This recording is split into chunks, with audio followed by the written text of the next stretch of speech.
চাহ কোম্পানী তথা মালিকসকলে বোনাছ আইন উলংঘা কৰি চাহ শ্ৰমিকৰ বোনাছৰ ধন লুট কৰা, বাগিচাসমূহৰ শ্ৰম আইনৰ সৰ্বাত্মক উলংঘন, অত্যাধিক হাৰত বিদ্যুৎ মাচুল আদায় কৰাৰ বিৰুদ্ধে অসম সংগ্ৰামী চাহ শ্ৰমিক সংঘৰ আহ্বানত গুৱাহাটীত কেন্দ্ৰীয়ভাৱে গণসত্যাগ্ৰহ কাৰ্যসূচী ৰূপায়ণ কৰা হয়।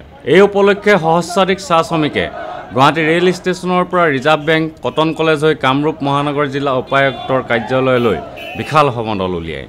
গণসত্যাগ্ৰহ কাৰ্যসূচীত অসম সংগ্ৰামী চাহ শ্ৰমিক সংঘৰ সাধাৰণ সম্পাদক গংগাৰাম কল, সভাপতি তথা CPIMLৰ ৰাজ্যিক সম্পাদক বিবেক দাস, CPIMLৰ পুলিট ব্যুৰোৰ সদস্য ৰুবুল শৰ্মা, ৰাজ্যিক সদস্য নৰেন বৰা, AICCTUৰ ৰাজ্যিক সম্পাদক সুভাষ সেন আদি নেতৃবৃন্দই অংশগ্ৰহণ কৰে।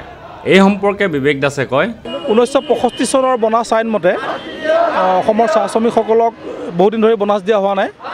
এইটো আমাৰ শ্ৰমিকসকলৰ দাবীৰ ভিত্তিত যোৱা বছৰ মানে 2010 আৰু 2011ত অসমৰ শ্ৰম আয়ুক্ত মহোদয়ে তেতিয়া এই নিৰ্দেশটো দিলে কোম্পানীবিলাকক যে 1965 চনৰ বনাছ আইন মতে চাহ শ্ৰমিকসকলক বনাছ দিব লাগে। কিন্তু ইমান দিনে 1965 চনৰ বনাছ আইন মতে চাহ শ্ৰমিকসকলক বনাছ দিয়া হোৱা নাছিল। সেইকাৰণে এক বছৰত মানে যোৱা বছৰ যিটো বনাছ দিছে সেই যোৱা বছৰত এজন শ্ৰমিকে 800 টকা কম পাই আছে।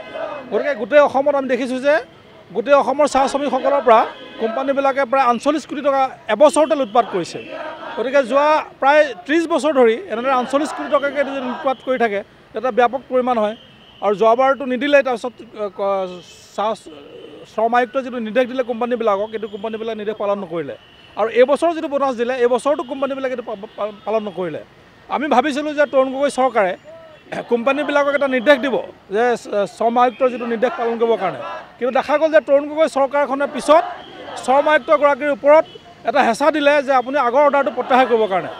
উল্লেখযোগ্য যে বোনাছ আইন 1965 2-21 মতে চাহ শ্ৰমিকসকলক মূল দৰমহাৰ লগত ৰেচনৰ মূল্য যোগ কৰি চাহ শ্ৰমিকসকলক বোনাছ প্ৰদান কৰিব লাগে।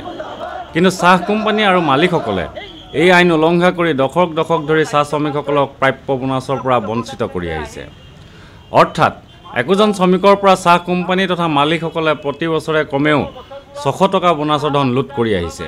চাহ শ্ৰমিকসকলৰ দাবীৰ ভিত্তিত 16 জুলাই 2021 তাৰিখে অসমৰ শ্ৰম আয়ুক্তই চাহ কোম্পানী আৰু মালিকসকলক এই আইনৰ আধাৰত চাহ শ্ৰমিকসকলক বকেয়াসহ বোনাছ প্ৰদান কৰিবলৈ নিৰ্দেশ দিছিল। কিন্তু চাহ কোম্পানী আৰু অসম চৰকাৰৰ হেঁচাত শ্ৰম আয়ুক্তগৰাকীয়ে 11 ছেপ্টেম্বৰ 2012 তাৰিখে এই নিৰ্দেশ স্থগিত ৰাখে।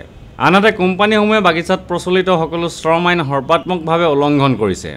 কিন্তু চৰকাৰে চকুমুদা কুলিৰ ভাও ধৰি আহিছে। সত্যাগ্ৰহকাৰীসকলে বোনাছ আইন 1965 আধাৰত চাহ শ্ৰমিকক বোনাছ দিয়া, বাগিচাত শ্ৰম আইনৰ সৰ্বাত্মক উলংঘন বন্ধ কৰক, শ্ৰম আইন উলংঘনকাৰী কোম্পানী তথা মালিকৰ বিৰুদ্ধে কঠোৰ ব্যৱস্থা গ্ৰহণ কৰক, চাহ শ্ৰমিকৰ পৰা অত্যাধিক হাৰত বিদ্যুৎ মাচুল আদায় বন্ধ কৰক আৰু বিষয়টোৰ উচ্চ পৰ্যায়ৰ তদন্ত কৰক আদি শ্লোগানেৰে ৰাজপথ উত্তাল কৰি তোলে।